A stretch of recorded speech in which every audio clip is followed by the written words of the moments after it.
This meeting is being recorded.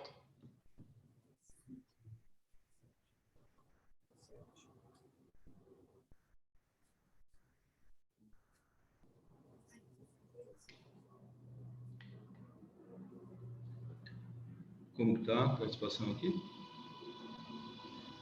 Olá, boa noite. Bem-vindos ao evento conjunto aqui das comissões de franquias e arbitragem da OAB de Campinas.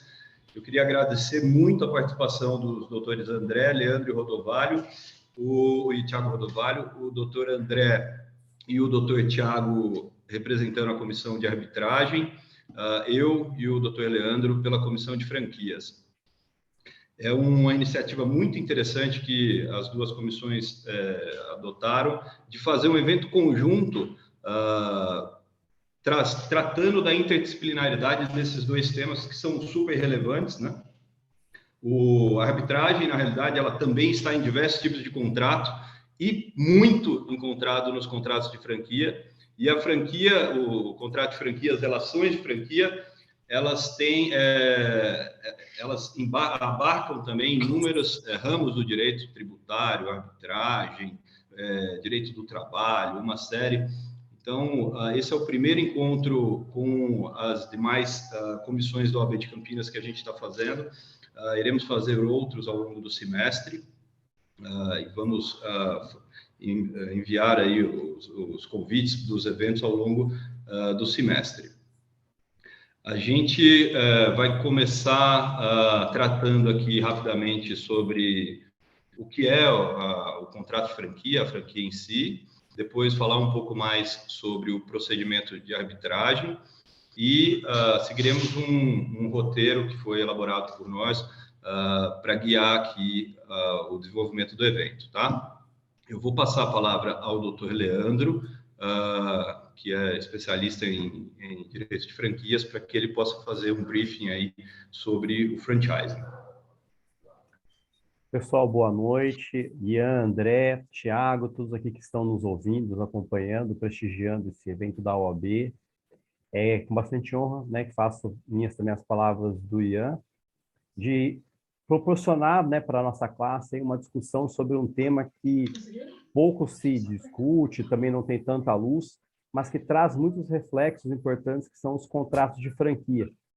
E justamente, diante da dinâmica, diante das discussões que a gente encontramos, né, no seu dia a dia, nos desafios que esse mercado nos coloca, e também aproveitando nesses 2 anos de vigor da nova lei de franquia, a 13.966 de 2019, que traz, né, no seu bojo uma previsão expressa, que aí fica aquela discussão, né, se era ou não necessário prever que os contratos de franquia poderiam instituir as suas cláusulas de arbitragem para a resolução de disputas.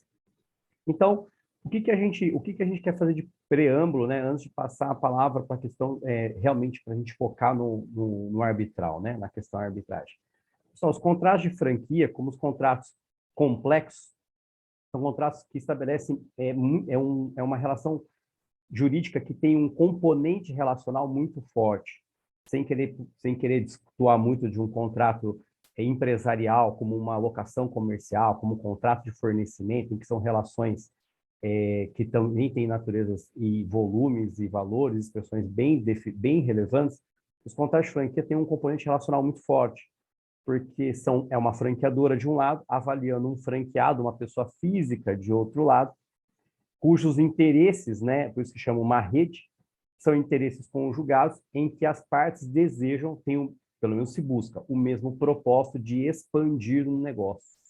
Então, o franqueador disponibilizando para o seu franqueado o know-how, todas as ferramentas, todos os segredos do negócio, para que aquele franqueado, investindo naquela marca, pelo menos não cometa os mesmos erros do passado.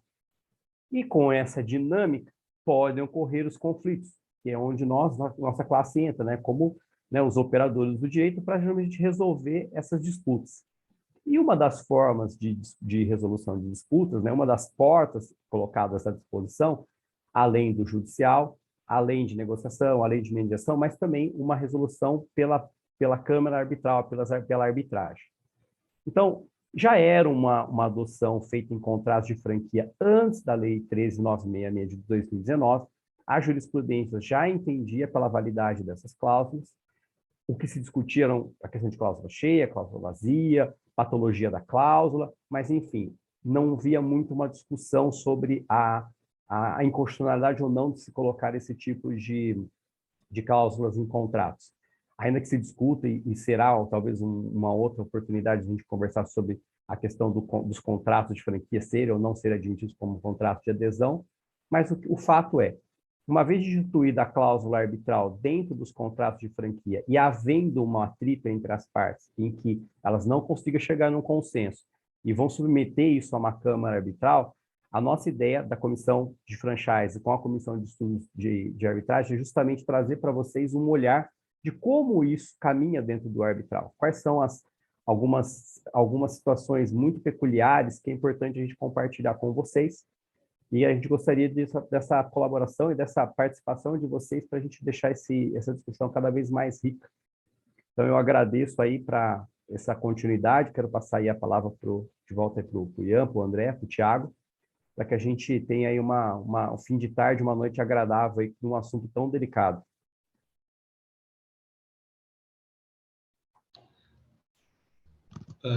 Doutor André, doutor Thiago, eu acho que seria interessante vocês passarem para nós um panorama geral de como que flui o procedimento arbitral, como que ele se instaura, como é feita a análise do advogado sobre a conveniência de determinada câmara arbitral, a escolha do árbitro, como funcionam as audiências, enfim, um panorama do procedimento como um todo.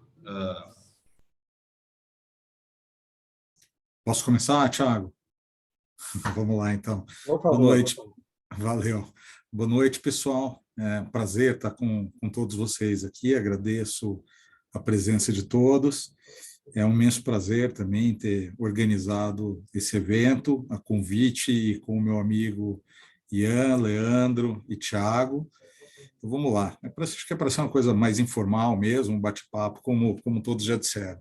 Vou entrar direto no assunto para a gente ir ganhando tempo. Eu também não vou ser muito profundo nos conceitos de arbitragem, senão a gente fica a noite inteira aqui definindo o que é arbitragem, né?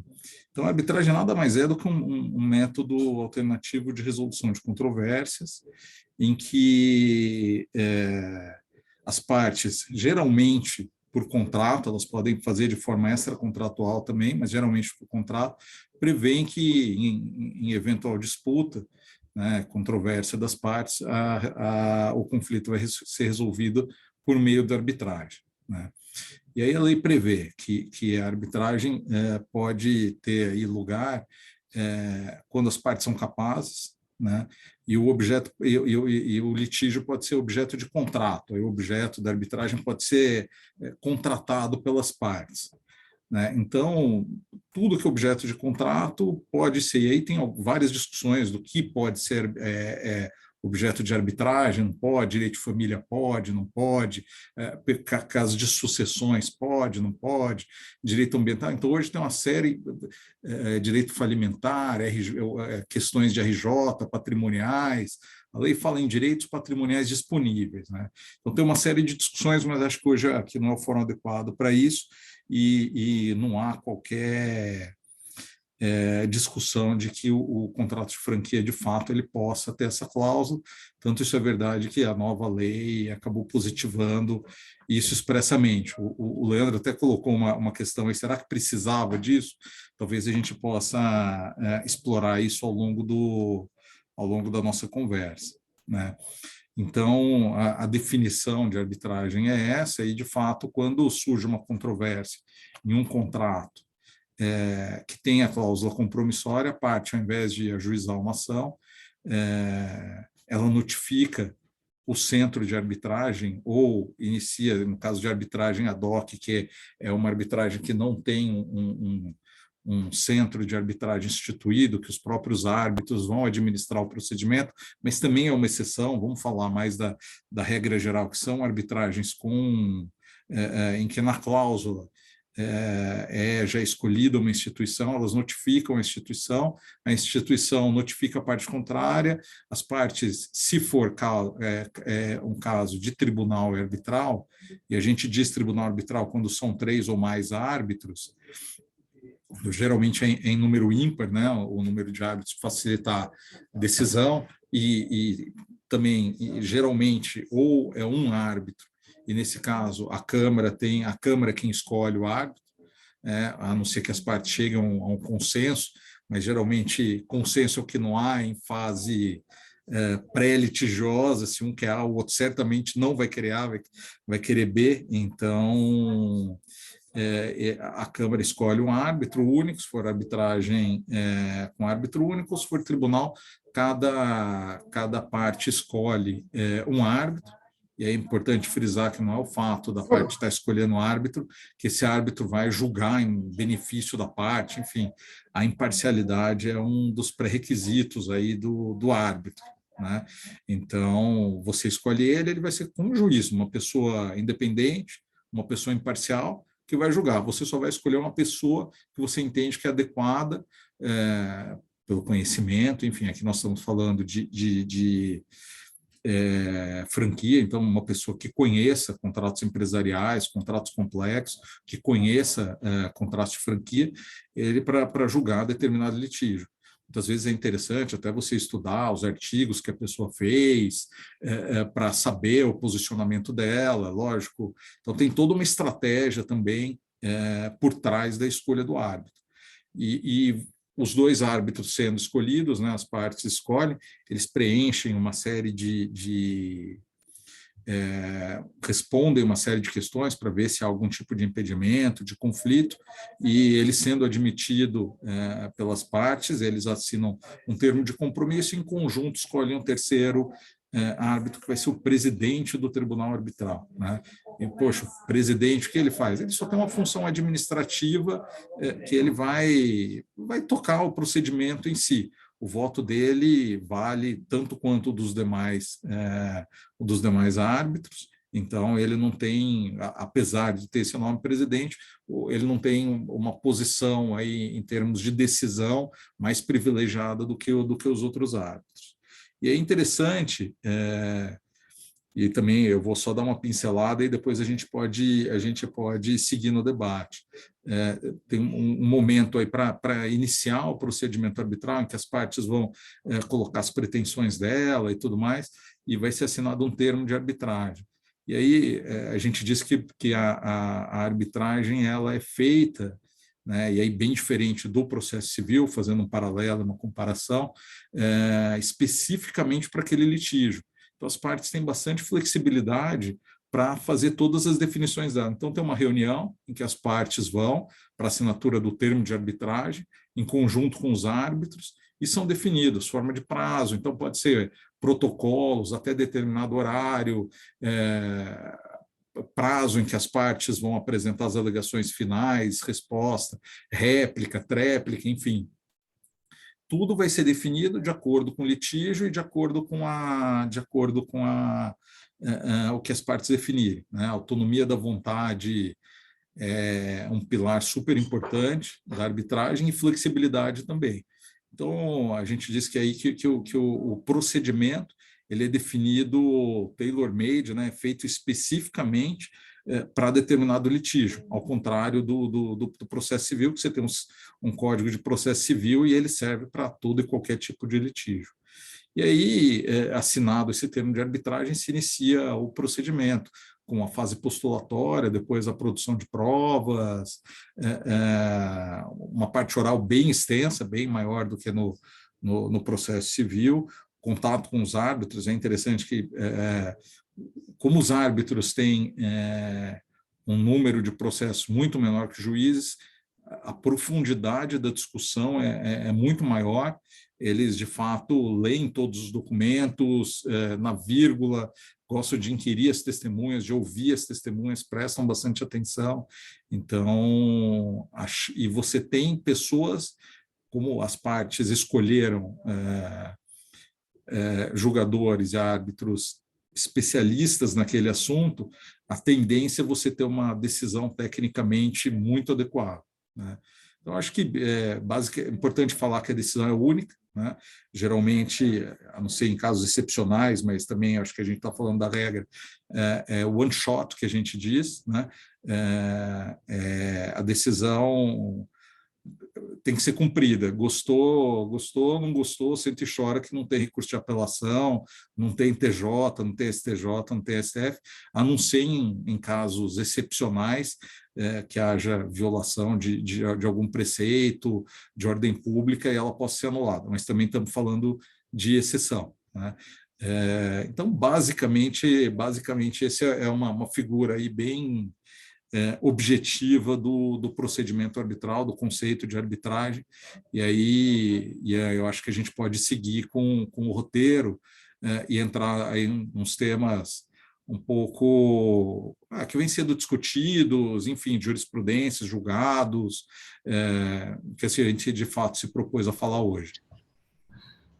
André, eu queria pegar um gancho, só para a gente começar, eu vou até perguntar para o doutor Tiago, uma questão de forma macro, quais são os prós e os contras da cláusula arbitral, do procedimento arbitral nos contratos, para que isso gere tanta relevância? Bom, boa tarde ou boa noite, né, a todas e todos. Cumprimento, então, o estimado Ian Assis, o André Barabino, o Leandro Bonvecchio, que estamos juntos aqui neste painel. Mas eu gostaria, antes de começar minha fala, cumprimentar toda a assistência e farei na pessoa, então, de três grandes amigos que vejo aqui na assistência. Então, doutora Marcela Soldeira, doutora Kemily Gomes e doutor Luiz Eduardo Silva. Então, em nome desses três, na pessoa, né, desses três, eu cumprimento a toda a assistência. Bom, agradecendo, então, o honroso convite, uma alegria estarmos juntos aqui hoje. Eu só, antes de passar a essa provocação do doutor Ian, ouvindo aqui o doutor Barabino falar na primeira parte, eu só gostaria de fazer dois, digamos, se me permitem, dois pequenos comentários, né? Eu concordo com o doutor Barabino, né? Ou seja, o presidente do painel arbitral, ele não ocupa nenhuma posição, digamos, especial no sentido do voto vale o mesmo. Mas ele tem, na minha opinião, um trabalho um pouco a mais do que os demais coares, por isso que algumas câmaras, e eu acho absolutamente justificado, têm uma forma de remuneração distinta, ou seja, os coares têm um valor de honorário, o presidente um valor um pouquinho a mais, porque ele acaba sendo esse fio condutor de todo o procedimento arbitral. Eu já presidi alguns tribunais, eu sei que o trabalho é um pouco maior, então eu gosto sempre de enaltecer um pouco o trabalho que o presidente tem de fazê-lo e por isso justifica, às vezes, em algumas circunstâncias, um honorário um pouco diferenciado. Mas o mais importante, né, que eu gostaria de falar com relação a essa primeira parte, né, que o Dr. Barabino tratou, e que eu gosto muito de consignar, e que eu acho que, às vezes, isso fica um pouco acanhado, e isso é muito prejudicial, é lembrar sempre que a arbitragem como disse o Dr. Barabino, uma forma adequada ou alternativa de solução de disputas. Isso aí é uma forma um pouco distinta de visão de mundo, mas não vai diferir muito. Mas ao final e ao cabo, processo. E isso não é um truísmo. Ou seja, quando a gente diz arbitragem é processo, isso tem uma carga de relevância muito grande. E quando nós dizemos isso, nós estamos dizendo o seguinte: olha, todas as garantias constitucionais do processo e se fazem presentes dentro do procedimento arbitral. Isso é muito importante.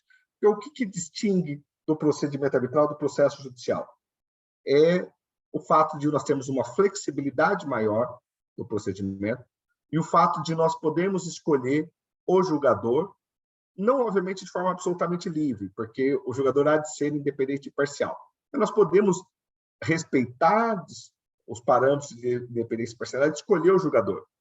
Então, isso, evidentemente, é um fator de impacto muito grande. Então, nós temos uma flexibilidade do procedimento maior e a possibilidade de escolher o jogador e, em algumas circunstâncias, no caso especificamente de uma arbitragem institucional, que, na minha opinião, não faz sentido numa arbitragem doméstica, escolher, por exemplo, a lei aplicável ao litígio. Isso não é uma discussão na arbitragem doméstica, mas temos essas 3 distinções. Mas fora essa distinção, por exemplo, de escolher o julgador, de flexibilidade procedimental, a arbitragem é processo. Então, isso é importante por quê? Porque quem vai escolher a arbitragem tem de saber que ele tem aquelas garantias constitucionais do processo. O que isso significa? O julgador há de ser independente e imparcial, o direito à ampla defesa, contraditório, precisam ser assegurados, o dever de motivação, então, todas as garantias do devido processo legal são garantidos dentro do devido processo. Isso está na lei de arbitragem, como isso decorre da própria Constituição Federal, que assegura o devido processo legal a toda sorte de procedimentos, vale ao procedimento administrativo, processo judicial, procedimento arbitral. Então, a arbitragem é processo.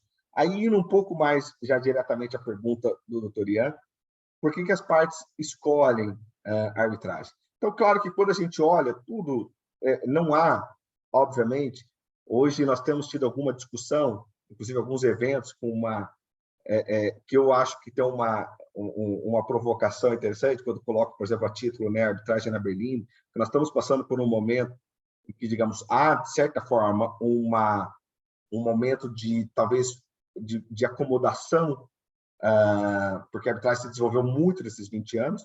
Então, claro que é natural que haja um momento de depuração, e nós estamos passando justamente por isso, e alguns justamente trabalham com essa ideia de arbitragem está na Berlinda, mas, na verdade, eu acho que o ponto que nós temos de ter é que não há, por evidente, um locus perfeito para a resolução de disputas. A gente só vai entender que há um local absolutamente perfeito quando a gente ganha.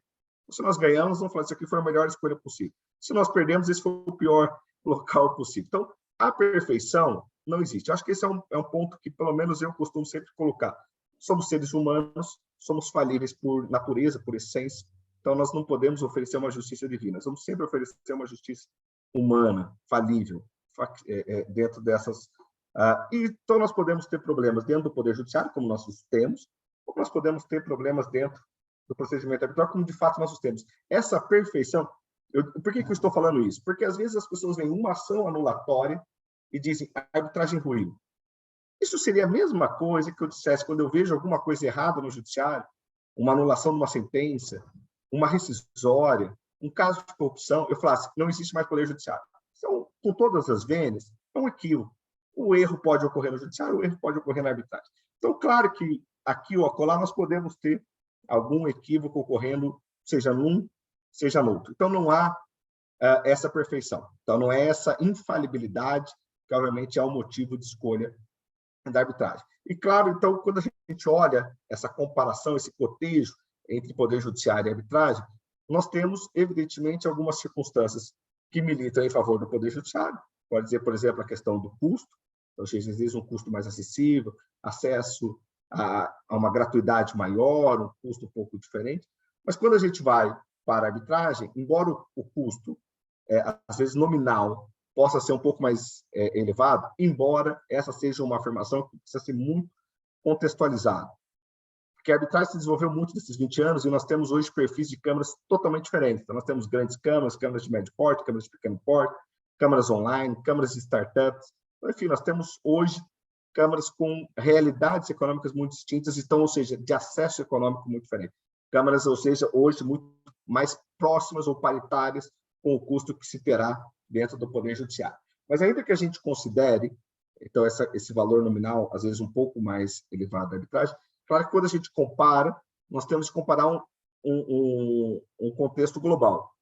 E nós temos alguns fatores que, ordinariamente, levam a alguma opção que há de ser, obviamente, refletida pela arbitragem em muitas circunstâncias. Quais são esses? Uma é o fator de eu escolher o julgador.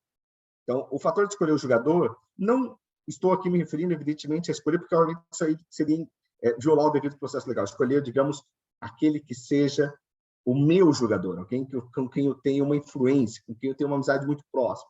Obviamente, isso viola o dever de parcialidade, essa pessoa não pode ser julgador.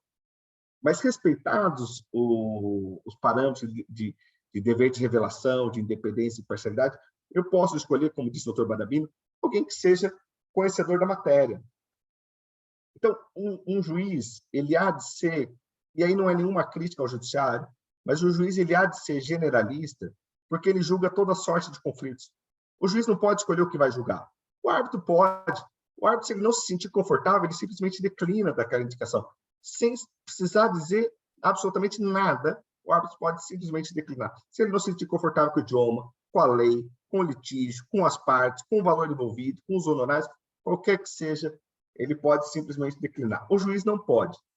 Então, o juiz, salvo nas circunstâncias de fato de impedimento da suspeição, ele precisa julgar aquele conflito e ele pode julgar toda sorte de conflitos. Então, por isso que ele tem um perfil mais generalista. Quando nós temos a possibilidade de escolher o julgador, eu posso justamente escolher alguém que eu reputa, e por isso que a escolha ela é muito importante, muito refletida, porque quando eu elejo, escolho o árbitro, eu estou reputando que aquela pessoa tenha os predicados jurídicos que eu entendo adequados para julgar aquela matéria. Então, digamos, se seja uma matéria de franquia, alguém que conheça daquela matéria, se for um contrato de distribuição, se for um contrato agrário, se for um contrato societário, se for um contrato cambial, enfim, qualquer que seja, porque dentro da arbitragem nós temos uma sorte muito grande de conflitos, e ninguém, evidentemente, nesse mundo muito moderno, muito complexo, é especialista em tudo. Então, nós podemos justamente escolher, e isso traz um conhecimento mais específico da matéria. Isso significa, ao menos em tese, que nós podemos esperar uma condução e um julgamento um pouco melhor. Não necessariamente, mas ao menos em tese. Depois, nós temos também o fato de que nós temos um procedimento mais flexível. Se nós temos, de um lado, a possibilidade do negócio jurídico processual para flexibilizar o processo, isso ainda é muito excepcional, ainda é algo muito tateado e ainda é algo muito limitado. Dentro do procedimento arbitral, isso é a regra. As partes têm de dizer como elas querem o procedimento. E, por isso, podem moldar isso, dentro daquele seu trabalhamento tailor-made, seja para aquilo que seja o conflito, ou seja, qual é o... Eu costumo muitas vezes responder, às vezes, quando eu estou no procedimento arbitral, às vezes os advogados perguntam quanto tempo acham que vão demorar, eu falo, depende muito mais de vocês.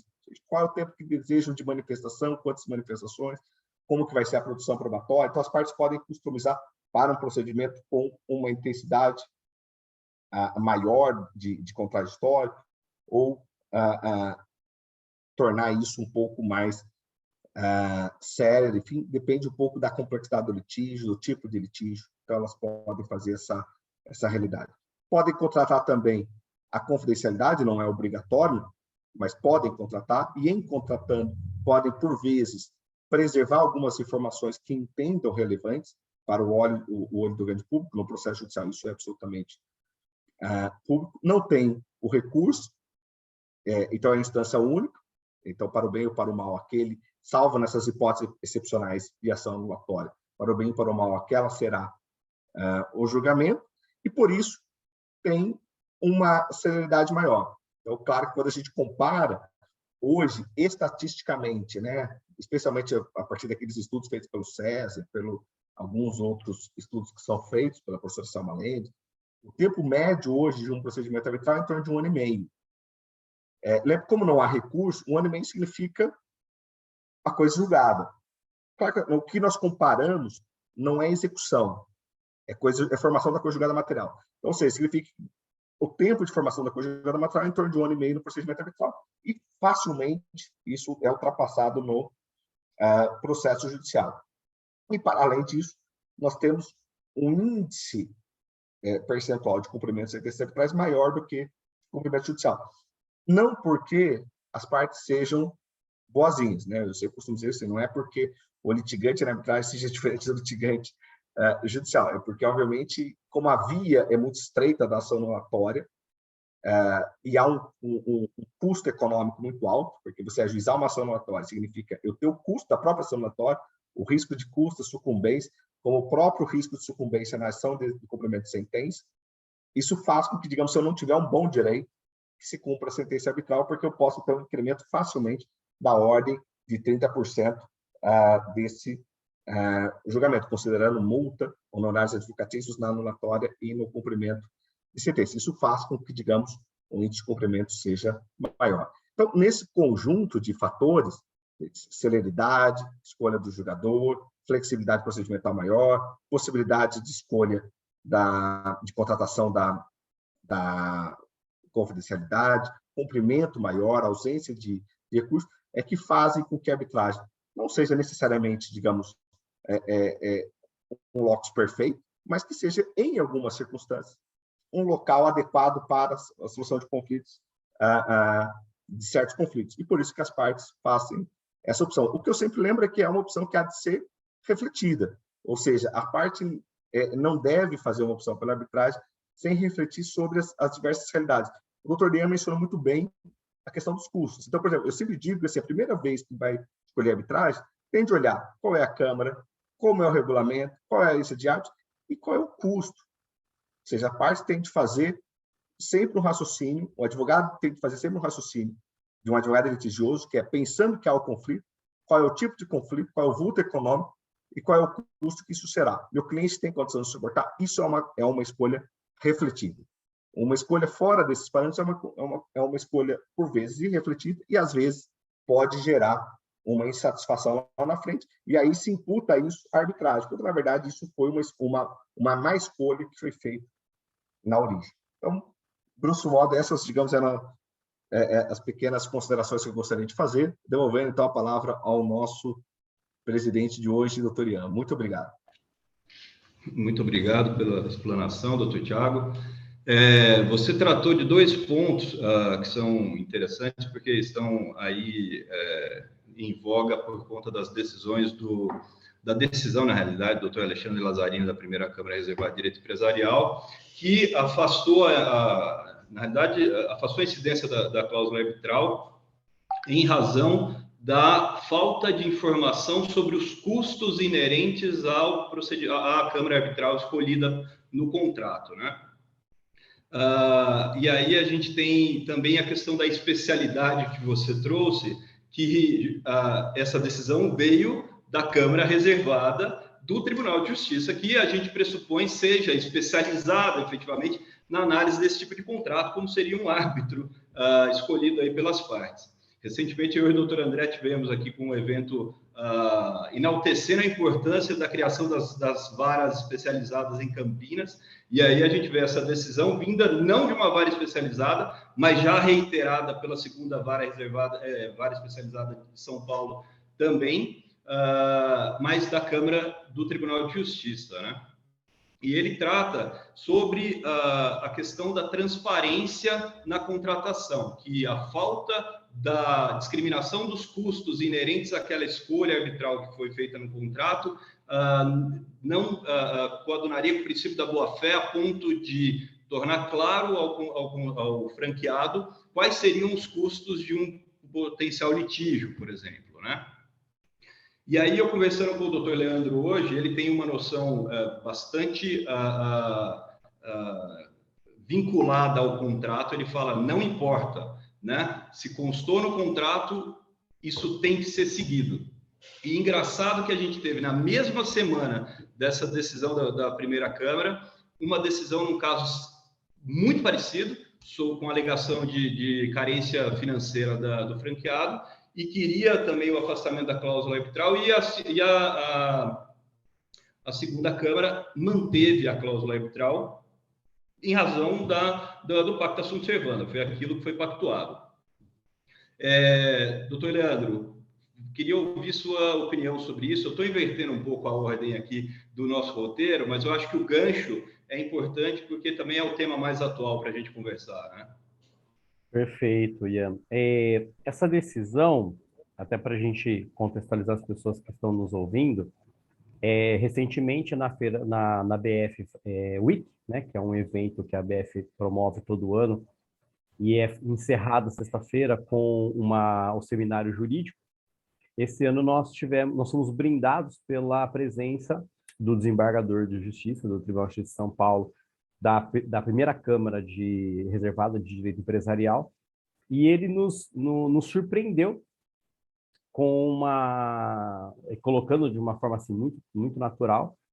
E a Câmara, recentemente, era dia 24 de junho, a decisão foi dia 2, 3 de junho, em que a primeira Câmara havia adotado a tese de que a incapacidade financeira, no caso do franqueado, que era o apelante, era o caso de você afastar a cláusula arbitral e admitir na justiça comum a discussão daquela situação entre o franqueador e o franqueado, ou seja, eles usaram a questão da não transparência, usaram a questão do acesso à justiça, e até no momento, a gente estava ali naquela ambiente, foi um grande mal-estar, inclusive, porque imagina você estar dentro de uma ABF, né, Thiago, André, e você virar para os seus franqueadores e falar, não, o franqueado, se ele investiu 10 milhões numa marca, ele ficou pobre, não tem problema, vem para o judiciário comum que a gente está aqui de portas abertas. Isso causou um certo... E aí, conversando com o Ian, a gente começou a pesquisar da segunda Câmara. E a segunda Câmara, 2 dias de diferença, fez um julgado na mesma linha, ou seja, a questão de custos não é uma causa de afastamento da cláusula, porque são empresários que contrataram entre si e sabiam disso desde o começo. E a decisão da segunda Câmara também é revestida de vários julgados da segunda Câmara, ou seja, a gente começou a perceber, até eu brinquei com o Ian, gente, a gente está diante de 2 câmaras agora que começaram a fazer pensamentos diferentes. Então, a gente vai ter como se fosse o STF, né? A gente tem agora a primeira Câmara pensando uma coisa, a segunda pensando outra. E isso causou uma certa apreensão. E aí vem a provocação para vocês, né?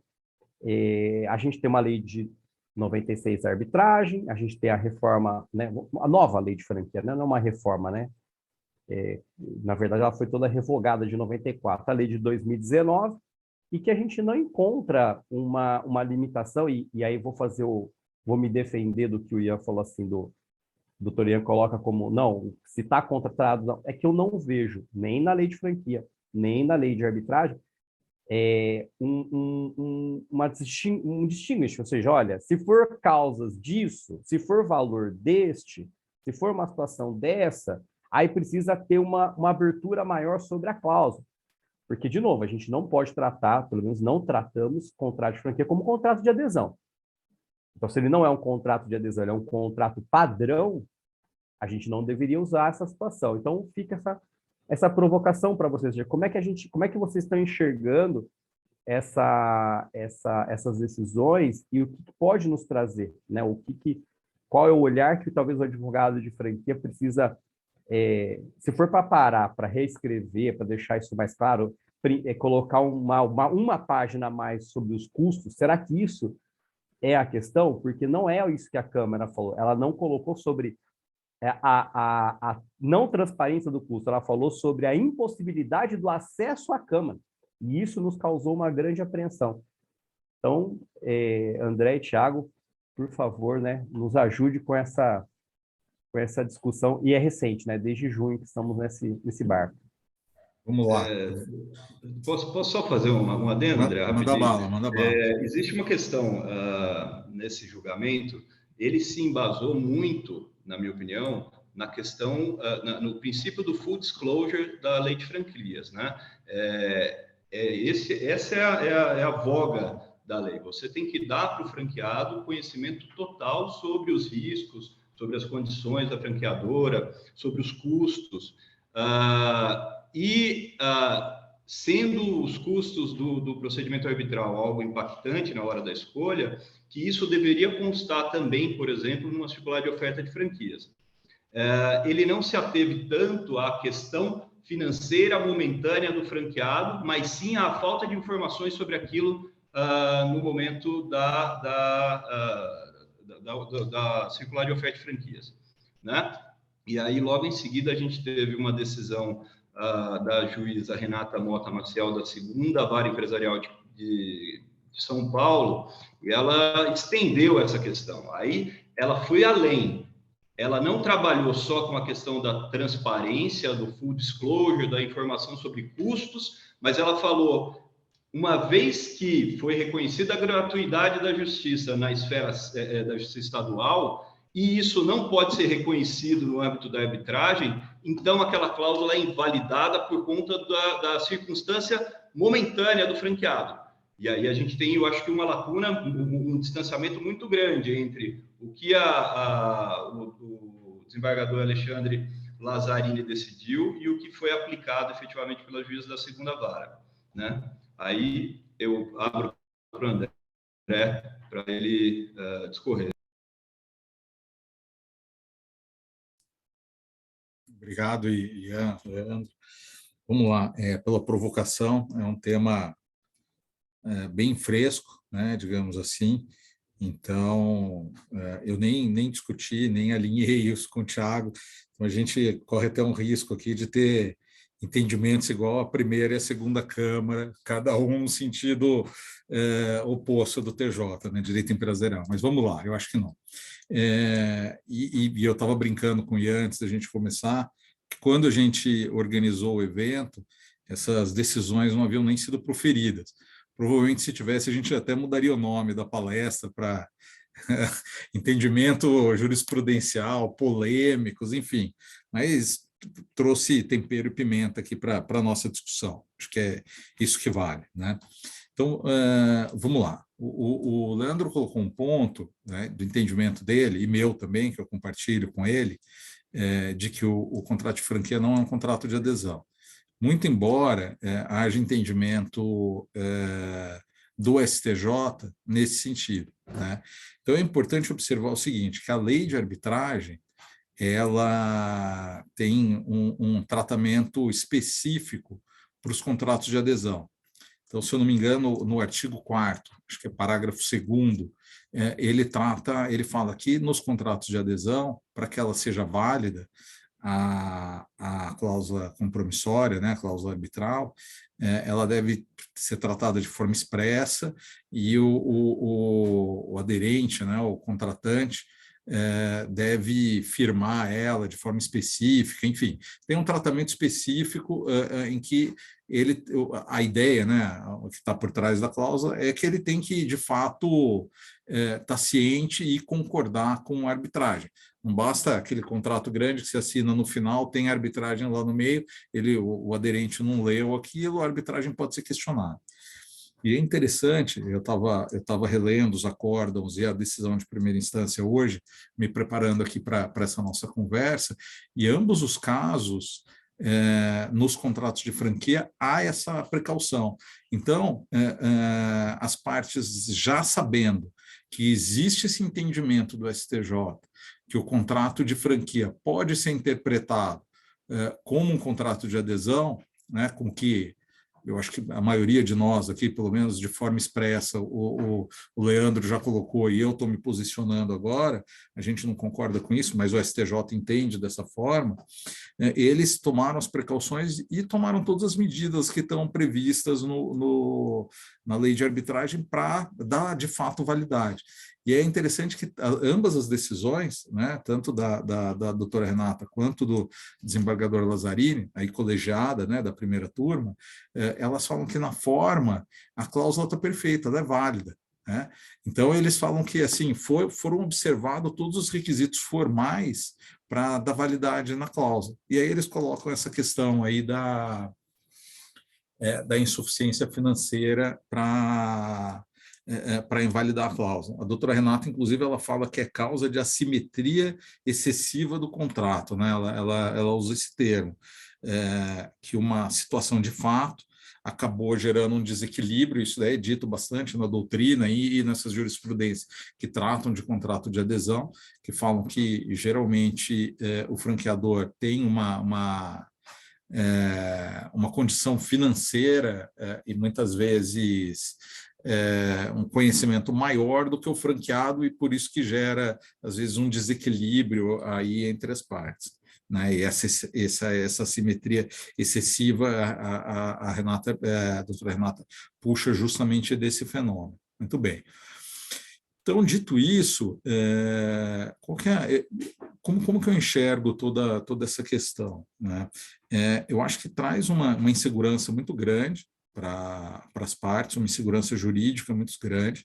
Eu fiquei surpreso com esse tipo de decisão.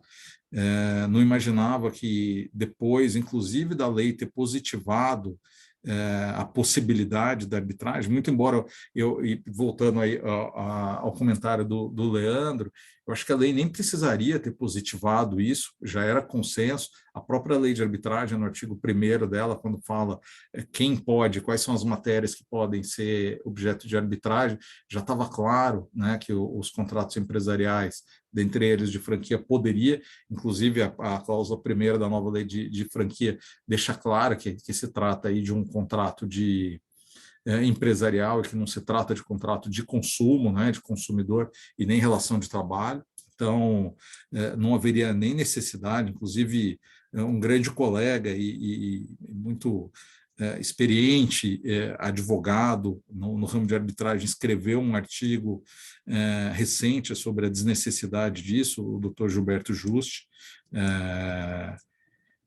Então, eu até concordo com ele, mas, enfim, eu vi com surpresa essa decisão no sentido de que traz um pouco de segurança jurídica. Poxa, será que toda cláusula compromissória vai poder ser anulada, uma vez que a parte anule, que alegue que não tem condição de arcar com os custos da arbitragem? Qual vai ser a prova que deve ser feita para ela provar que não tem condição financeira para arcar com a arbitragem? E aí, entrando um pouco na pergunta do Ian, vamos lá, as partes podem dar full disclosure, né? A franqueadora deve dar full disclosure. Vamos lá. Qual vai ser o valor da arbitragem? Depende da disputa. Qual vai ser o valor da disputa? Ninguém sabe, quando firma um contrato, qual vai ser o valor da controvérsia. Ela pode ser baixa, e a arbitragem, às vezes, traz isso. Você tem contratos, às vezes, de milhões de reais, a disputa de um valor baixo, as partes decidem não seguir em frente com uma controvérsia. Já aconteceu no meu escritório isso. Eu falo, você vai gastar mais com o custo dos árbitros do que com o eventual benefício econômico que você possa ter da arbitragem. Não vale a pena. Tenta um acordo, se não der certo, desiste, porque, infelizmente, quando você optou pela jurisdição arbitral, né, como o Thiago colocou, para alguns casos a arbitragem é mais adequada do que para as outras, mas quando a parte optou pela arbitragem, ela assumiu esse tipo de risco, né, e definiu isso. Então, eu acho que é complicado. O que você pode fazer, eventualmente, é colocar a tabela de custos da instituição que você escolheu no contrato. Talvez essa seja uma forma de tentar evitar tentar contornar esse tipo de decisão. Mas você não tem como. Geralmente, até os centros de arbitragem têm uma calculadora que você coloca o valor em disputa e as custas são calculadas de acordo com o valor em disputa. Então, tem uma tabela própria que você precisa fazer conta. É difícil você falar para ele, se tiver uma disputa, você vai gastar, sei lá, 200 mil reais aqui, assina embaixo. Então, é impossível fazer isso, né? Porque vai depender aí de uma série de fatores. E, nesse caso, não dá para falar que ele não tinha conhecimento de que a arbitragem era o meio de resolução de disputa escolhidas, porque, de fato, ele assinou num anexo, enfim, que estava bem claro isso. Então, assim, esses pontos aí devem ser analisados. Para mim, traz bastante insegurança jurídica. Eu estou até curioso para ver como que essa decisão vai ser revista e enfrentada pelo STJ, né? Uma curiosidade que eu tenho, quero dar uma olhada nisso. E um outro ponto que eu também estava discutindo com o Ian é o seguinte: quando você celebra um contrato e você faz as cláusulas e tudo mais, você, de acordo com a matriz de risco, né, que é definida no contrato, os preços são estipulados. Então, provavelmente, o franqueador fala assim, para esse tipo de contrato e para um tipo de resolução de disputas que eu escolhi, o preço vai ser esse. Muito provavelmente, se eu fosse considerar o judiciário, o preço poderia ser outro, porque muda um pouco a minha matriz de risco. Os conflitos podem demorar 10 anos para ser resolvidos, não tenho facilidade e agilidade da arbitragem, não tenho tanta segurança como na arbitragem, então isso daí pode alterar, dentre outras condições do contrato, a questão de preço, né? E então, será que com base nessa decisão aqui eu poderia rever o preço também? Porque está mudando a matriz de risco do meu contrato? É uma pergunta que fica aqui entre nós. Então, hoje eu acho que nós temos, como a gente colocou, são decisões frescas, a gente não sabe se isso vai ser uma tendência do judiciário, né? Ou se vai haver uma consolidação, espero que sim, em sentido contrário, e a gente não sabe também agora se as partes não vão começar em massa, porque a gente imagina o seguinte, que como o contrato tem cláusula compromissória, as partes vão direto para a arbitragem. Se as pessoas não vão começar a procurar, vou usar de muleta, entendeu? Vou usar o Poder Judiciário, alegando que eu não tenho condição financeira para arcar com a arbitragem, e vou em frente, né? Então, essas são as minhas considerações aí, preliminares e ainda iniciais mesmo, porque como é uma coisa muito recente, é o que eu tenho entendido nesse momento, e aí acho que ao longo da discussão a gente vai amadurecendo um pouco, vai discutindo, vai apimentando a discussão e tudo mais. Agora até eu estou curioso em ouvir qual é a posição do Thiago e aprender um pouco com ele, aí, com os termos, com a sapiência de civilista dele. Eu acho que todo mundo está ansioso para esperar como que essa decisão vai ser pacificada, né? Doutor Thiago, por favor. Não, imagina, gentileza do Baravino. Até o André falou uma coisa que é muito, até para a gente fazer uma pequena introdução, né?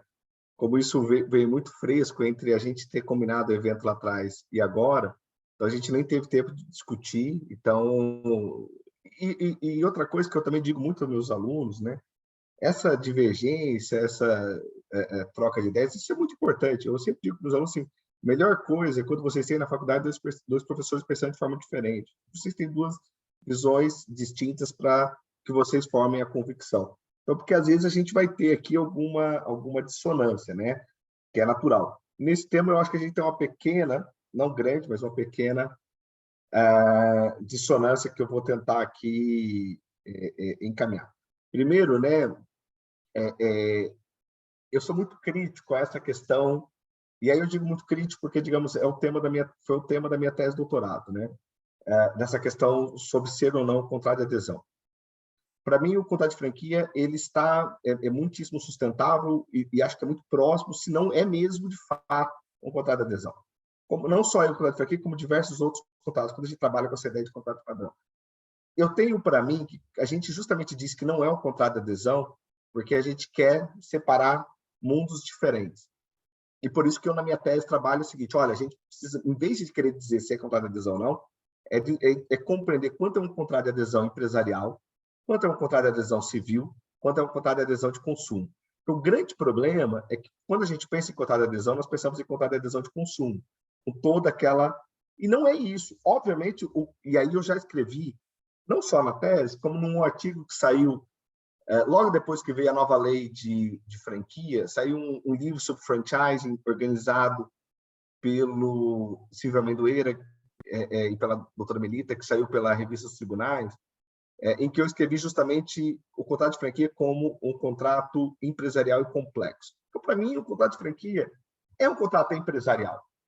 As pessoas, nós não estamos dentro de uma relação de consumo.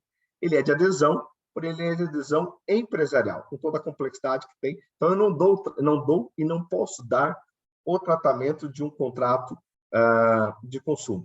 Então, eu acho que mais importante do que nós focarmos se isso é de adesão ou não, é compreender como isso seja um contrato empresarial em que as pessoas tomam uma decisão empresarial, investem, e isso é diferente, por exemplo, quando alguém investe R$1 milhão, por exemplo, numa determinada franquia, é diferente de quando ele está fazendo um determinado consumo. Então, não há incidência do IC, é uma decisão empresarial, ele suporta os riscos dessa decisão empresarial. Especificamente com relação a essa decisão, e eu conheço um tanto da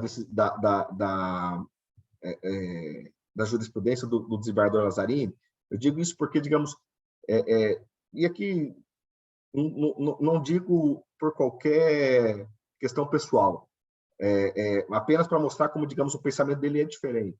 Ele, por exemplo, o desembargador Lazzarini já me citou, por exemplo, mais de uma vez, foram algumas vezes, sustentando a validade de cláusula arbitral em contratos de franquia. E ele justamente me citou, tive a honra de citar. Eu sei disso porque, quando ele cita, me aparece nos serviços de push, né, que nós temos para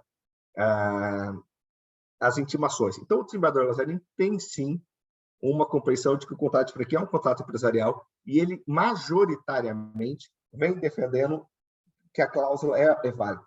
Como a Câmara Reservada vem pensando assim, como o STJ vem pensando assim.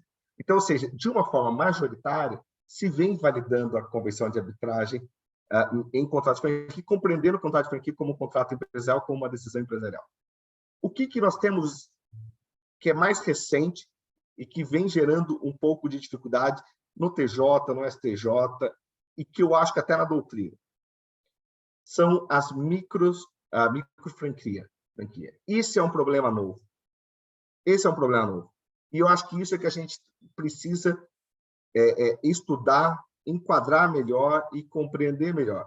Porque uma coisa é nós falarmos daquele empresário que investiu 10 milhões de reais numa franquia, 1 milhão de reais na franquia, enfim, uma franquia de vulgo. Outra coisa são essas micro franquias que estão sendo hoje vendidas de 10 mil reais, de 15 mil reais, que é um mundo completamente novo, em que uma pessoa compra de uma forma, aí sim, muitíssimo mais não empresarial, ou muitíssimo mais irrefletida, e aí nós temos, às vezes, uma convenção de arbitragem que supera e muito a própria realidade econômica do próprio contrato como um todo. E é esse problema que tem trazido ao judiciário um dilema de como enfrentar a validade da convenção de arbitragem. E aí nós temos tido tanto aquela decisão da ministra Nancy Andrighi, que é muito citada, quando ela afastou uma convenção de arbitragem no contrato de franquia, aquela era uma microfranquia também. Então, esse é um problema novo. O desembargador Lazzarini, em várias situações de contrato de franquia, manteve a validade. Nesse caso, é um caso um pouco singular. Então, a gente tem de começar a separar quando nós estamos diante de uma franquia tradicional, normal, e quando nós estamos diante desse microfranquia. Essa microfranquia que está faltando uma caracterização um pouco mais específica. Porque ela é uma franquia muito diferente, e que a gente atinge um público que não é um público conhecido. Quando alguém investe X milhões de reais para abrir uma franquia do McDonald's, ele não é um consumidor, ele não é uma pessoa inexperiente. Isso, de grosso modo, nós temos na grande maioria das franquias. Mas quando a gente fala de uma franquia de 10 mil reais, nós pegamos um público que não é um público experiente, muitas vezes. E esse é o público justamente que tem entrado de uma forma, digamos, um pouco mais irrefletida na convenção de arbitragem. E é por isso que o judiciário tem se deparado com essa situação difícil. Então, eu acho que a gente precisa começar a enfrentar um pouco mais a fundo o problema da microfranquia. Como que ela deve ser tratada, como ela deve ter de proteção. Porque, de fato, nós estamos num campo muito mais díspare, muito mais diferente de uma franquia tradicional. E nós estamos tratando tudo como se fosse a mesma coisa. E isso eu acho que tem gerado esse problema acadêmico e, especialmente, prático jurisprudencial. Então, eu acho que enquanto nós não enfrentarmos essa questão específica, nós vamos ter esse problema jurisprudencial. E lembrando que a jurisprudência não está preocupada em fazer doutrina. Ela tem um caso dramático para julgar e é esse caso que ela julga. Só que isso tem uma repercussão muito grande. Então, nós precisamos justamente trabalhar a partir desses casos para justamente entender como que é a melhor forma de tratamento. Mas eu acho que enquanto nós não separarmos a franquia tradicional da microfranquia, nós vamos ter um problema, porque a microfranquia tem uma situação muito protetiva, muito diferente da franquia tradicional. E eu acho que aí é que está, me parece, com todas as vezes, a raiz do problema. Doutor Thiago, fica até difícil comentar alguma coisa depois desses comentários do André e do Thiago, né, Ian? Porque realmente vocês colocam numa situação bem clara mesmo para a gente, ainda que falte muita clareza, né? Doutor André, também estou acompanhando o RESP que a apelada já interpôs, né? Porque para discutir essa questão também é um objeto de curiosidade. E acredito que a gente talvez até faça mais para frente uma outra mesa redonda para discutir desse assunto, que ele merece aí uma atenção até pela pimenta, né, que o Dr. Thiago coloca sobre essa questão da microfranquias e as franquias de mais baixo custo, né, porque nem a lei faz essa distinção, né. Então, só para a gente, né, que esse assunto mereceria talvez uma agenda toda, para a gente mudar um pouco e deixar um pouco mais ameno, mas não menos relevante, doutor André, queria que vocês pudessem falar um pouco sobre a questão das tutelas antecipadas, né? As urgências, quando acaba acontecendo essa questão de uma ruptura, de um atrito de franquia, em que há uma cláusula arbitral ali, que agora a gente não vai mais discutir sobre a questão da validade dela ou não, mas da necessidade de uma tutela, né? E aí, com a vinda da alteração da lei de arbitragem em 2015, o que isso tem trazido de novo? O que vocês perceberam de novidade? O que pode ser relevante para uma discussão nossa, que vocês tenham já sentido, experienciado, para nos trazer aqui para o painel?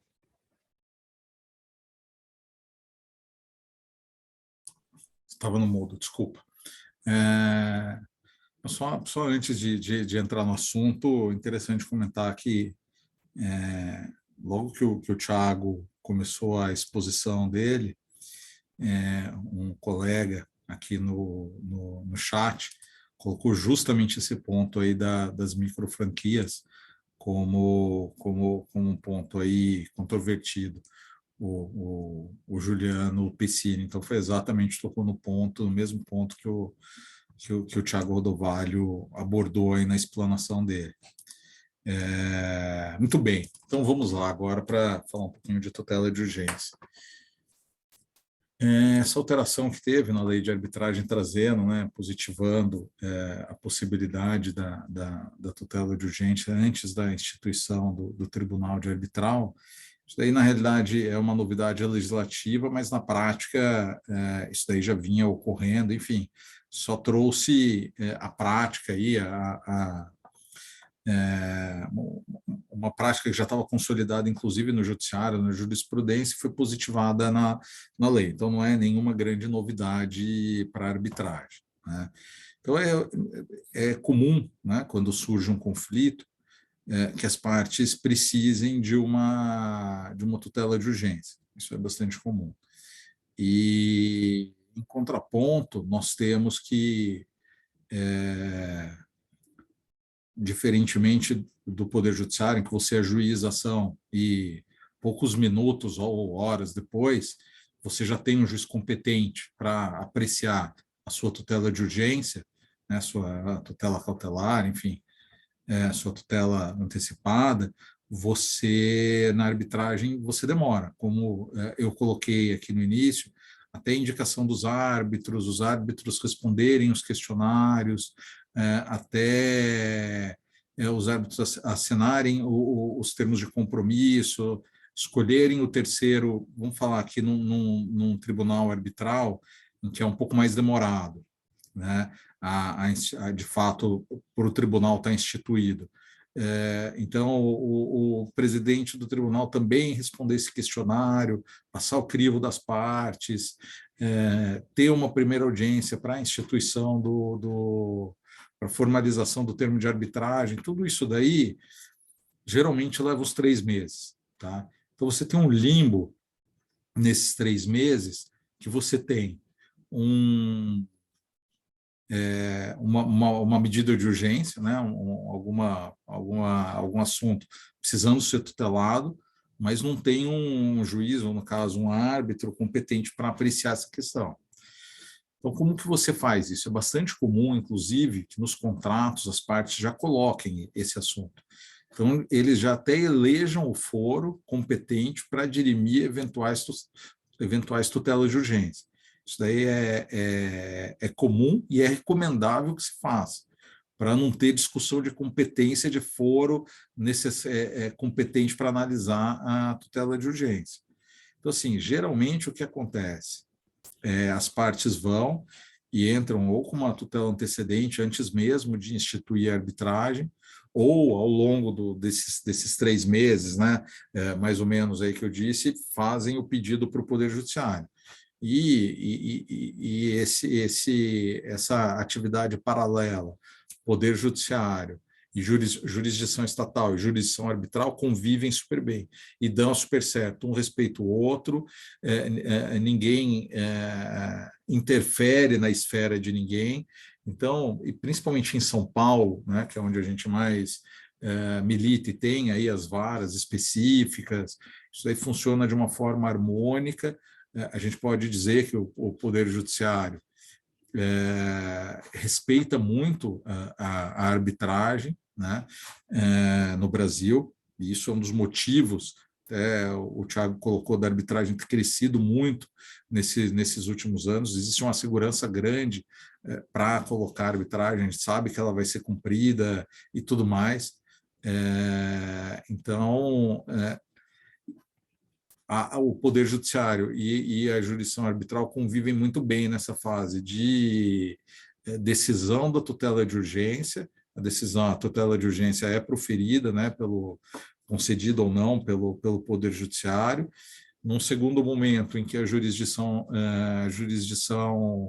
que a arbitragem de fato é instituída, o tribunal arbitral é instituído, eles têm o poder de rever, né, a tutela de urgência, mantendo, alterando ou revogando, então fazendo algum ajuste necessário e tudo mais.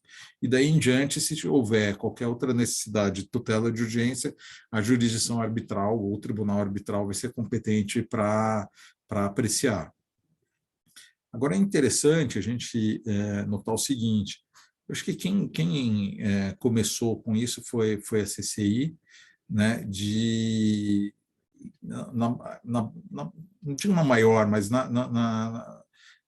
no regulamento de boa parte das maiores câmaras aqui do Brasil, já tem a previsão de um árbitro de urgência, né?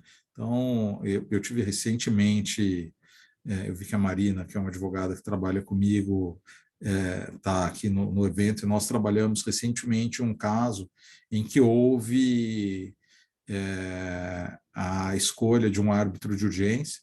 Então, a parte que tem interesse na tutela de urgência notifica a instituição, e aí os prazos são super curtos, de 24, 48 horas, a própria Câmara indica um árbitro de urgência, e o árbitro abre vista para a parte contrária apresentar uma espécie de contestação, e logo ele decide. Então, é um procedimento arbitral, né? E a jurisdição, nós estamos falando em jurisdição arbitral, não estamos falando em jurisdição estatal, em que funciona muito bem também. O árbitro, lógico, da mesma forma que o juiz decidiria, ele tem cognição sumária, e a partir do momento em que ele dá a decisão, termina a atividade jurisdicional dele, e aí essa decisão vai poder ser revista da mesma forma do judiciário perante o tribunal arbitral. A diferença, assim como nós fizemos a comparação entre o judiciário e a arbitragem, é que eventual tutela de urgência do judiciário você vai poder recorrer dessa decisão, interpor um agravo, enfim, ir para o tribunal. E na decisão do árbitro de urgência, você não tem essa possibilidade, né? Então, é uma diferença que tem. E então vou chamar entre aspas aí de novidade, talvez a CCI tenha um pouco mais de tempo, mas que os contratos, é interessante até, geralmente quando você nomeia, né, uma Câmara para administrar o seu eventual litígio, né, arbitragem, você está aderindo, falando aqui em contrato de adesão, você está aderindo ao regulamento dela. Então, automaticamente, você está aderindo a essa possibilidade de você utilizar o árbitro de urgência. Então, é interessante, quando você for celebrar o contrato e a cláusula, se você quiser expressamente dizer que as partes não vão usar o árbitro de urgência, é importante colocar isso de forma expressa na cláusula, né, compromissória, na cláusula arbitral, falando que vai ser, sim, o Poder Judiciário que vai ter competência. Então, você precisa tomar uma decisão aí no momento. Mas, pela minha experiência, tem funcionado bem essa questão de árbitro de urgência. Assim, enfim, resumindo aqui, as partes estão bem servidas, seja pelo judiciário, seja pela própria arbitragem, né, pela jurisdição arbitral, de se valer de um ou outro mecanismo aí para conseguir uma tutela de urgência. Eu gostaria de saber se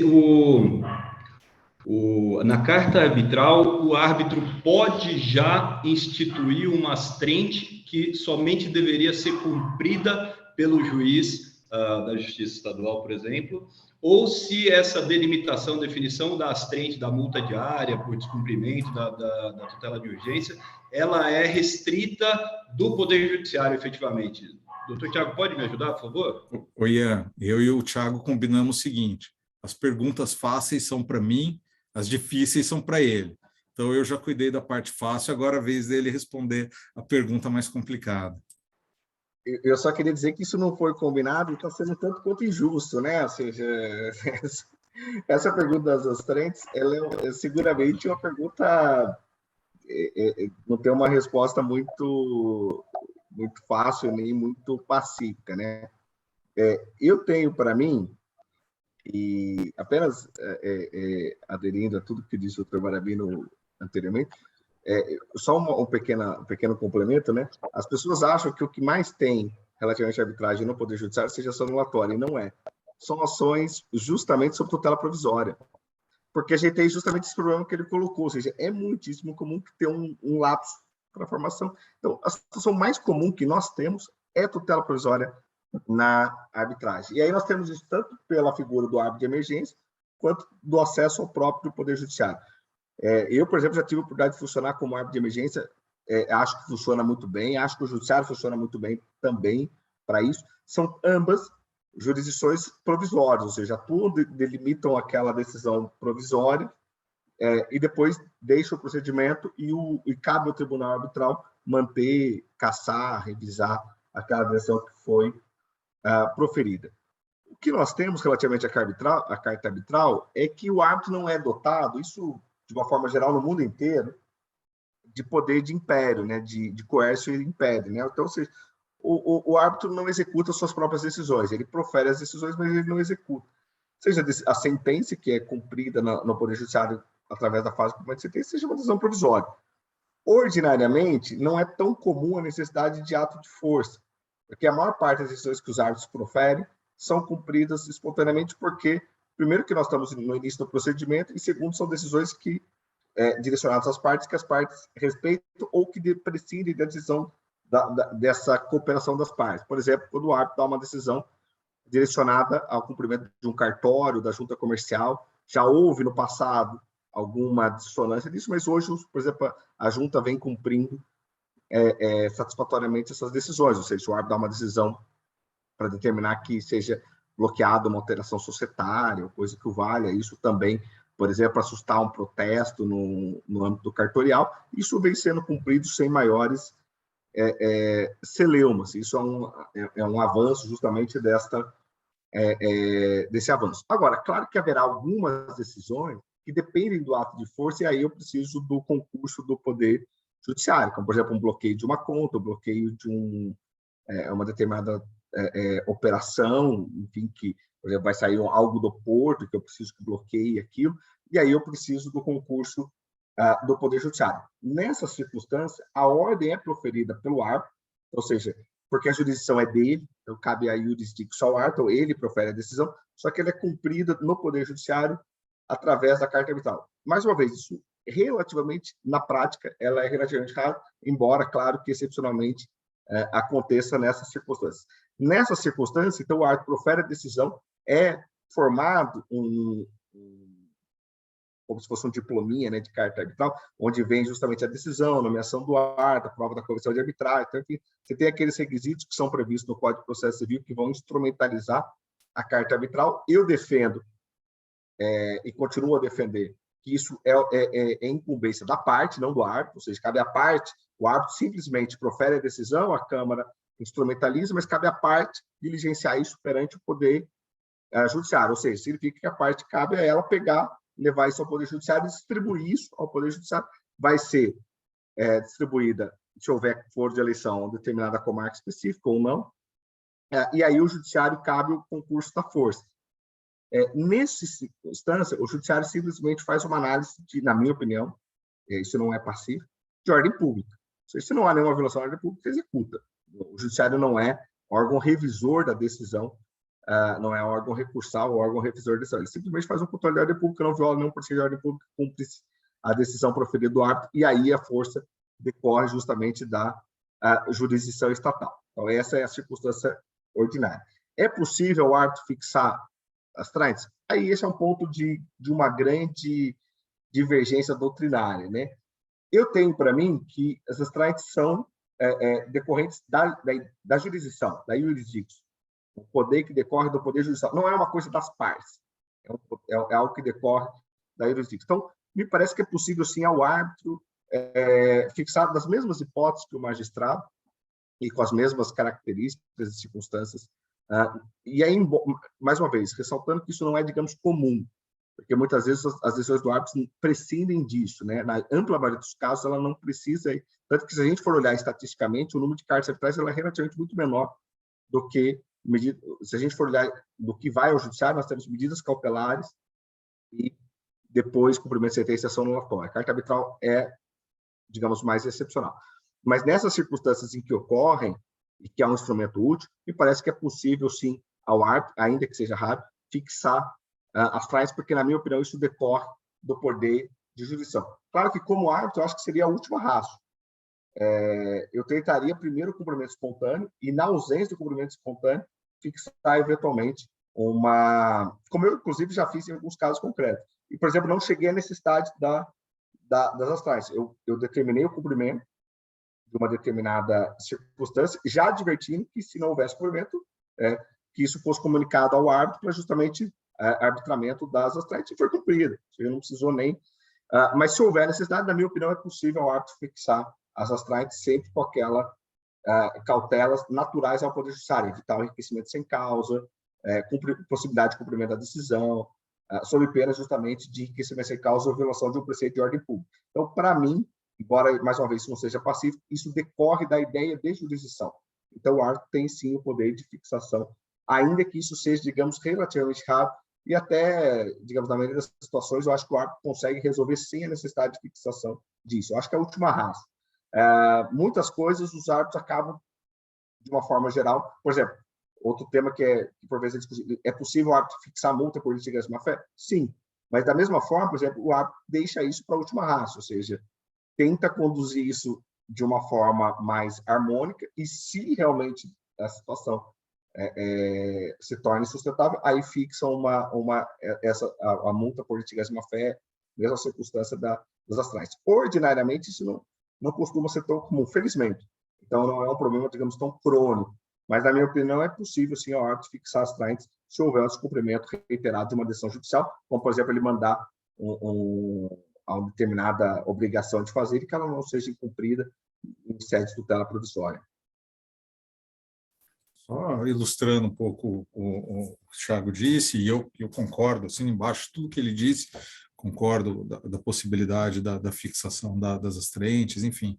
E justamente nesse caso que eu estava mencionando, o caso corre junto à Fiesp, e no regulamento da Fiesp, que fala do árbitro provisório de urgência, no capítulo do regulamento, ele fala especificamente que, dentre as medidas do árbitro, ele pode fixar a multa processual ou as astraentes. Então, isso daí está expressamente previsto no regulamento da Câmara da Fiesp-CIESP. Perfeito. Senhores, só para a gente suavizar o assunto, eu queria passar uma polêmica também para vocês. A lei de 94 já tinha essa previsão, a de 2019 ela repete a previsão. Eu queria entender qual o pensamento de vocês sobre a compatibilização do Instituto, né? O Thiago já deve mais ou menos imaginar. A COF, né, a lei exige que a circular de oferta ela relate os processos judiciais que disputam o sistema de franquia. E, do outro lado, a previsão, né, que é a possibilidade de procedimento arbitral sigiloso. Como é que a gente compatibiliza isso, né, dentro do universo de franquia? Qual que é a crítica de vocês? Vocês acham que a lei demorou 2 décadas e manteve a mesma celeuma e não deixou isso mais claro? Como é que vocês entendem sobre isso? Bom, vamos lá, deixa eu dar um pontapé inicial aqui, depois eu passo a bola para o Thiago. Como o Thiago disse, a arbitragem por si só, ela não é confidencial, né? Isso daí é estabelecido pelas partes. A lei de arbitragem não fala que a arbitragem deve ser confidencial, não. É uma discussão grande agora de arbitragem envolvendo administração pública, outra discussão envolvendo as empresas de capital aberto, teve uma discussão aí da CVM, inclusive, quando vai fazer balanço, sempre tem procedimento arbitral, as pessoas falam, pô, a gente deve colocar alguma nota aqui que tem procedimento arbitral ou não. Então, assim, variações desse mesmo assunto são tratados em outras matérias, né? Mas a grande maioria, eu não conheço exceção, mas certamente deve ter, a grande maioria dos regulamentos das câmaras, eles já trazem que a arbitragem vai ser confidencial, né? Então, a não ser que as partes tratem de forma diferente, no termo de arbitragem, enfim, a arbitragem corre de forma confidencial, né? E, no fundo, isso acaba sendo interessante, porque sempre a arbitragem trata de assuntos delicados, enfim, e as próprias empresas até preferem essa confidencialidade. Mas quando você tem um dispositivo de ordem legal, determinando que você coloque os procedimentos judiciais e, eventualmente, os litígios que a empresa tem, e aí dentro do espírito disso, que é de dar full disclosure e tudo mais, e você não vai abrir nenhum segredo do processo em si, você só vai fazer uma menção que existe um procedimento arbitral ocorrendo. Eu não vejo grande problema de você mencionar isso na COF. Lógico que você não vai abrir estágio, peças e tudo mais, aí eu acho que você vai ter algum problema, né? Mas apenas mencionar que existe um litígio, né, um procedimento arbitral em curso, talvez seja até um dever da parte em função do princípio aí da transparência, que rege o contrato de franquia e justamente é a finalidade da COF, né? Tchau. Bom, eu adiro em grande parte ao que o André disse, né? Ou seja, a princípio eu não vejo, digamos, uma grande dificuldade de compatibilização entre o artigo 2º. Na verdade, quando o Leandro começou, eu comecei a rir, na verdade, porque esse é um ponto muito sensível, né? Mas, assim, eu diria que, assim, à primeira vista, ele não é de difícil compatibilização, porque, na verdade, o que exige é que simplesmente se discrimine a existência. Então, me parece. Então, ou seja, é possível interpretar o artigo 2º no sentido de que eu preciso discriminar a existência. Então, ou seja, eu não preciso ferir a confidencialidade. Porque, de fato, hoje a confidencialidade é a regra. Seja por vontade das partes, porque isso está na convenção, seja pelo o que está na convenção, no regulamento das câmaras. Claro que as partes poderiam afastar isso, mas isso muito francamente, absolutamente raro. Ou seja, a gente não observa muito nos procedimentos que as partes voluntariamente afastem a confidencialidade e pretendam uma arbitragem com publicidade, né? Então, isso é raro, absolutamente raro. Então, mas o que a lei de franquia exige é que se discrimine a existência. Então, ou seja, eu simplesmente vou dizer, olha, eu tenho tantos procedimentos judiciais, tenho tantos procedimentos arbitrais relativamente a esse tipo de franquia, sem maiores divagações. Então, isso a gente cumpre, me parece, a lei. Eu acho que o grande problema que se coloca, e hoje é uma discussão complexa e que daria assim, um tema específico só para isso, é quais os limites dessa confidencialidade ou em que circunstâncias isso é possível. Eu, por exemplo, tenho para mim que, digamos, a arbitragem para a administração pública, a própria lei fala, a Constituição diz, ela há de ser pública. Eu, inclusive, sou muito crítico, digamos, acho que nós estamos tendo muito apequenamento dessa publicidade nas arbitragens envolvendo a administração pública. O artigo 37 da Constituição impõe a publicidade nas arbitragens envolvendo a administração pública, então é preciso transparência. Então, para mim, não há dúvida que, quando envolve a administração pública, isso há de ser publicizado. Quando envolve uma relação absolutamente privada, no contrato comercial, com pouca interferência a terceiros, é perfeitamente possível a contratação da confidencialidade. Para mim, a grande discussão, a grande complexidade é na zona cinzenta. Isso vai ocorrer em algumas circunstâncias. Por exemplo, hoje nós estamos tendo uma discussão muito complexa no âmbito da CVM, que é justamente nas companhias abertas. Por quê? Porque uma companhia aberta hoje simplesmente noticia a existência de um procedimento arbitral. Só que não dá para saber, às vezes, o vulto, a consequência. E aí nós temos, às vezes, um problema complexo, porque, às vezes, porque o mercado acionário hoje, ele não é só para o grande investidor. As pessoas têm seu fundo de garantia, as pessoas têm suas economias, sua aposentadoria. Então, essa pessoa pode comprar uma ação de uma empresa sem saber que ela pode ser condenada numa arbitragem em bilhões de reais. E aí isso jogar lá embaixo. Então, nessa circunstância em que a arbitragem pode ter essa repercussão para terceiros, a discussão sobre a confidencialidade é um pouco mais complexa, que é o que ocorre na lei de sociedades. Se isso transporia para a franquia, é uma discussão interessante. Por exemplo, a franquia tem também, se haveria necessidade também de uma abertura. Parece-me que é menor do que a situação da companhia aberta. Porque o que eu preciso saber mais é o grau de litigiosidade, né? Ou seja, o grau de problema que essa franquia pode ter.